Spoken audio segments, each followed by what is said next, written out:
Welcome back, everybody. I hope you enjoyed the last video, and I just want to say welcome to all the new subscribers in the past week or so. We have gone kind of all over the place in the past month. I have a ton of stuff filmed, but it's all jumbled and it's out of order. So we are going to film something new today. But first, if you follow me on Facebook or Instagram, you kind of already seen it, or if you follow any type of the racing, Drag Week 2019 has been canceled due to COVID-19 and states' lack of leadership to actually control it and be able to let businesses business. We won't get any further into that, but I just wasted a whole month of endless hours in the garage, and God only knows how many amount of dollars to get everything set up, which I still have to cancel all my hotel rooms, just remembered.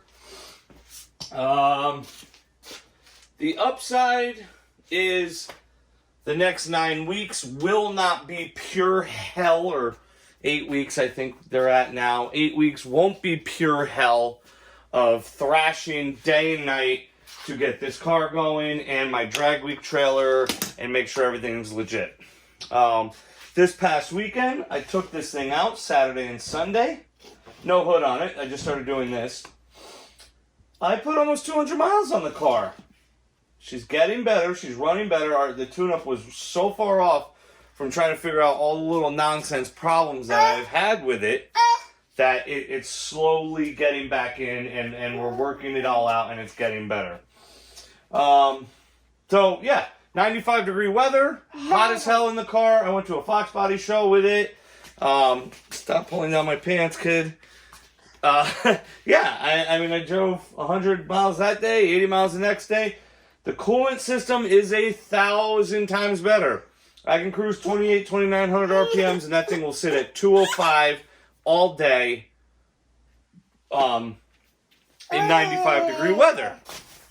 If I start to bring it up 3,200, I cruise about 3,200, 3,300, 75, 80 miles an hour. The temp starts to creep on it. It got up to 216 degrees. I don't know how much hotter it would have gotten. I just backed it down to 2,900, and the temp dropped all the way down to 205. So that leads me to believe it's an airflow issue, which, surprise, being under the back of the car with a closed front bumper and everything else that's blocking the pass. So, I mean, I could cruise all day at 67, 68 miles an hour, 70 miles an hour and be all right. We're going to try to maybe make an air dam. I don't know. My fans are mounted underneath, blowing up. So, I don't know if an air dam would help push the air. I don't know. I don't know if a water pump change would affect anything. I don't know. But right now I can drive it, and I just keep it at 2,800, 2,900 RPMs, and we're all right. What we're going to do is my friends over at Team Z have sent me some parts that we're going to install today. And what those are is to help, all of it's to help with the front suspension, well, most of it. So what they sent me is they sent me their universal travel limiter kit for the front end. It's a nice little kit they put together here. I like that it's got a quick pin here to move this up and down. It's got a couple holes here, a bunch of adjustability. This will bolt to your lower control arm sway bar mount. And, you know, it's just simple. All that has to be done is you got to weld these to the frame rail. And my kid has now took both of the tires down. What are you doing? What are you doing over there? Those are my buddy's street tires from when he did Drag Week 2018.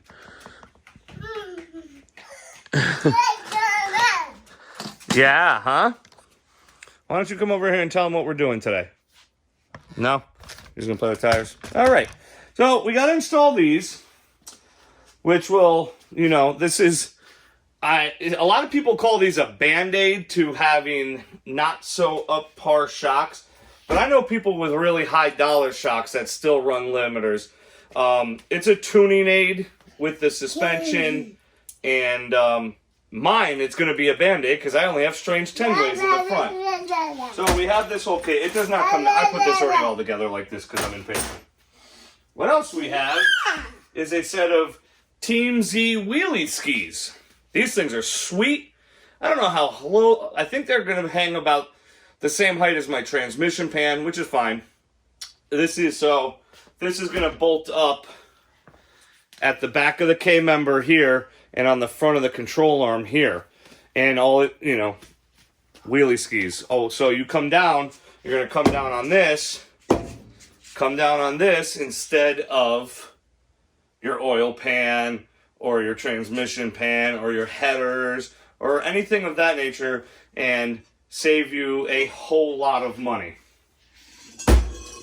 We also got some new springs for the front. I have 12 250-pound springs in the front. They're too heavy. Kid stealing exhaust tubing. They're too heavy for what it is. I scaled the car out and I talked to Dave, and he said since my car is 90% street, that I should stay with a little bit heavier spring, and that's why I'm going to go to a 12-200 front spring now instead of like a 12-175. He said if it was a track car, put a 175 in it, street car, put the 200 to keep the extra weight on it. So we got those two. They sent these over. And one last little thing, I don't even know if I'm going to even bother to put this on video, is I got half of their wing support kit in here. And this is simply for my spoiler, which I like the spoiler, but it's kind of got a crappy design. It's an Ed Quay spoiler. This is my biggest problem with it. It sits across the deck lid, which if I were putting a wing on, I would not have this type of spoiler across the deck lid, but it sits on my quarter panels. So you can see I put some 3M clear bra on here. You can see it, and I have it on the bottom side of the wing too, but it rubs, so I didn't want this thing to rub my paint off. Now what we're going to do is we're just going to take one of those struts. I'm going to make it, and it's just going to push it off the spoiler just a touch, and I'll hold it out because this thing's kind of floppy anyway because, you know, rivets. And that's that. We're going to do that on both sides. Which I have a bad feeling I'm going to have to take the wing off the car because of the angle of the deck lid. Wing comes like this, deck lid's like this. I don't know if I'm going to be able to drill to put the mounting plate on the deck lid for it. That's one end, and this is the other end. I thought about putting this on the wing and just doing the one screw on the deck lid, but I don't know if I want to see the 3 screws through there. It's a really nice kit, though, if you need a wing support kit. Welded and threaded, and the other half is threaded. And so they thread half of that. You probably can't see in that hole. And they leave this long with no holes in it, and you can obviously cut it to the length you need. And, you know, once you get this thing desired where you need it, drill a hole. You drill your own hole. And they give you... Oh, sorry, my kid's stealing the tripod here. Let go. You know, this is obviously half a kit. It's not a full kit. But, Lincoln, stop it. Here, look. Drill. Grab the drill. You know, it comes with the kids are driving me nuts. I can't even think of the words right now. The rod ends here. It comes with a bunch of rod ends, the quick pins to disconnect, which we probably won't use, all the little nuts and nylocks and all that. So it's a nice little kit. Obviously, I had them just send me half a kit. So, I don't, because I wish I kind of got a full kit and swapped all mine out for these.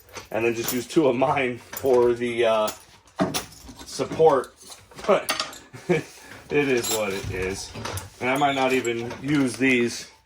Yeah, we're going to jack up the car in a second. Might not even use these. I might just cut this down and thread it and make it solid. I don't know. We'll get there when... Oops. We get there. Anyway, from my good friends at TMZ, don't scratch anything with that. Let's get this hood pulled, which I've been fitting the past week. I'm not making a video on this. I already made, oh, that's right. These aren't checked out. I already made a video on mounting them to the Zeus rails, This hood, apparently people get better results from feather carbon than I do. This hood's a pile of shit. I think I've gone over this. I hate it. Feather carbon is a fucking joke in my mind. In my eyes, I should say. Their hood quality is trash. I would never give them a dime of my money again. But, yeah.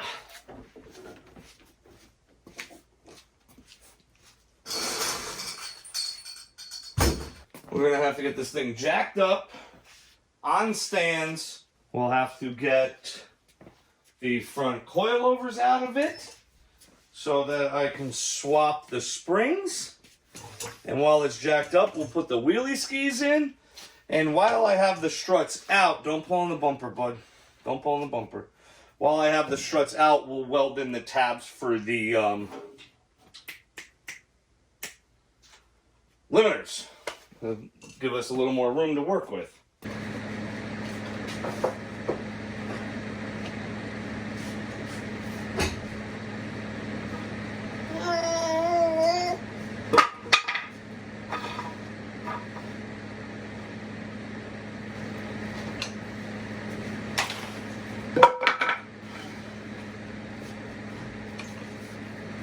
Come here.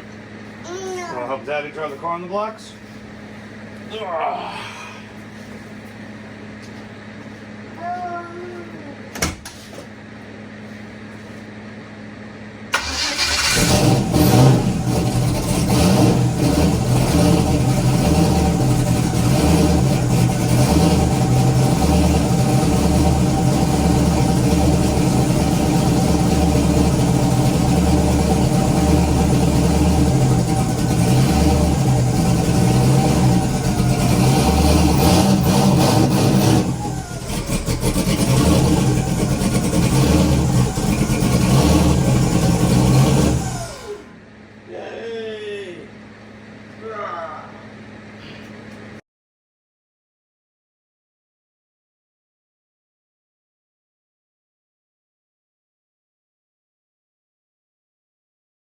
Alright, we're going to start by putting these in, and that's going to be as simply as taking off the rear control arm nut, 2 rear K-frame bolts, and putting it back together.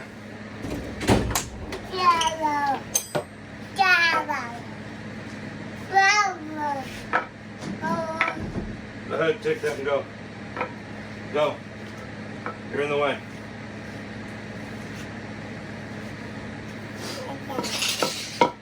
Watch out.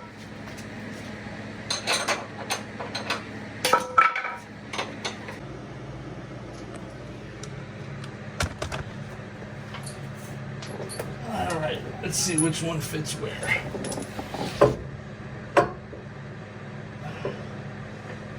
That one looks from the other side. Yep.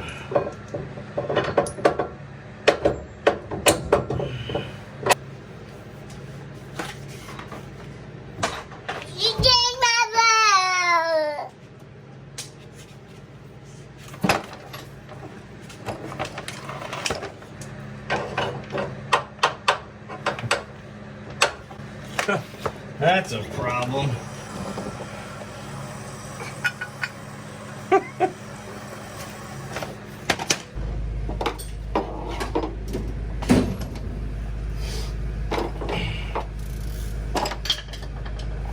to the other side. Go to the other side.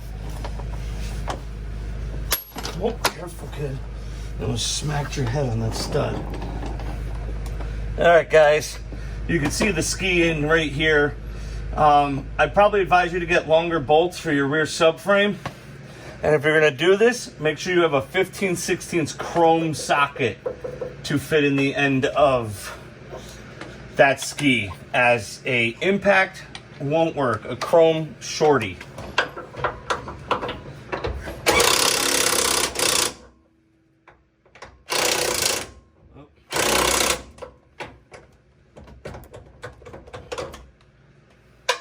Now that's one ski in. You know, it's nice because my oil filter hang like maybe I'm gonna stick my straight edge over it. You know, maybe I gotta stick the other one. I want to say 1/4 of an inch, which is fine. You come down and you got 1/4 of an inch, you know, it's not gonna kill you and blow everything out of your pan. 1/4 inch dent. And it's Moroso pan. I've seen them hold up to way worse. One thing while I'm under here is I gotta loosen this blanket a little bit on my transmission. My shifter cable's tight because of it. Alright guys, I already got one installed. My kid, he's so obsessed. Super simple. I mean, you really don't get much simpler than this. I just ground the paint down on the frame rails here. I MIG welded it on. I wasn't going to sit here and try to TIG this. And what I did was I tacked this one on. You could, in essence, what I did was I took a washer and just put it with this in between here and tacked the other side on. And then I just welded it, and I kept the clamp, the pliers on there, just simply so it won't, you know, pull away as it closes. And then if you sorry about my kid.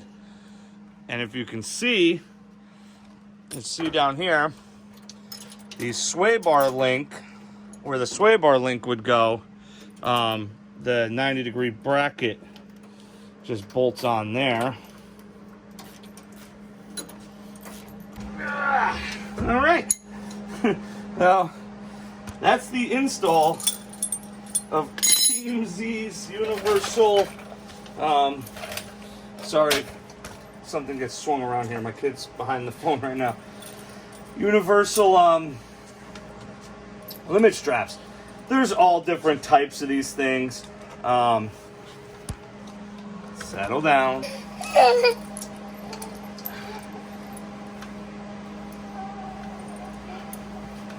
You know, people are selling tubular ones for like $300-400, and I asked Dave, and I'm like, is there any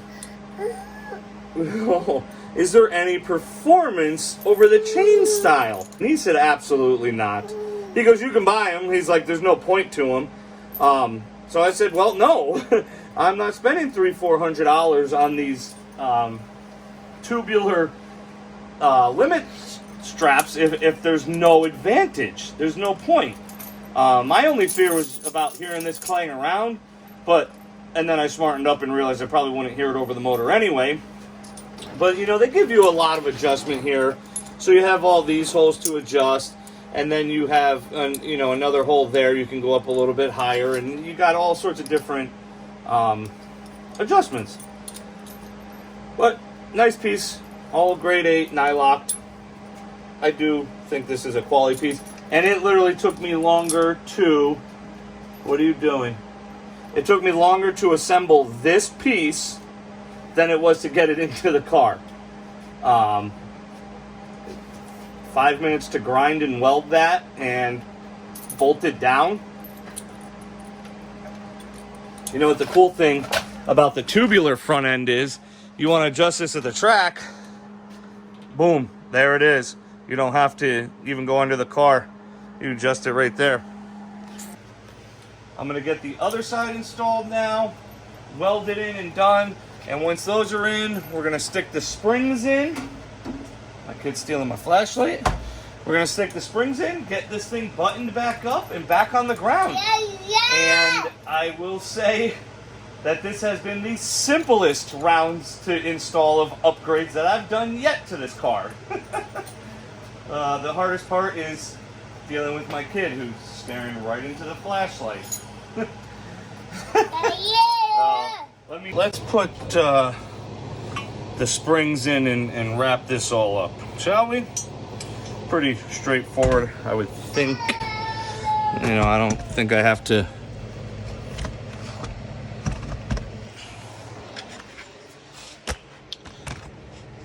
explain much on these. Now, what I'm gonna do, now that you got your limit straps, you can't drop this down as far, so you pull that. Pull this so it's out of the way here. This down and on. Beautiful, beautiful. All right, we are all installed here. That wasn't bad. This shock fought me like a sumbitch though to get it back up and in. Now we got our Team Z wheelie skis installed. We got our Team Z travel limiters installed. I gotta adjust this one. Oh, there we go, adjusted. There you go, so you got all your settings. You can change it around, move it around. And our spring, good to go, buddy. All on the other side as well. Now we will get the wheels back on it. Get this thing back on the ground. See how she bounces. Thanks for stopping by and watching, everyone. Make sure you check out my buddies at Team Z Motorsports for all your badass Foxbody suspension needs. I know that sounded like a paid ad. But no, seriously, that's some super sweet equipment. I have absolutely no problems with any of my Team Z stuff. I love it all. And I can't recommend them enough for Foxbody stuff. Well, get in the garage, guys. It's hot as hell in here today. I don't know why. It says it's 78 degrees, but it feels a whole lot hotter than that. Grab a cold beer. I got a Mountain Dew. And get to working on your hot rod. You know, you don't want it to be November and you go, oh, there's another year down without the car. I'm going to part it out. I'm going to sell it like we see every single year people do. Have a good night.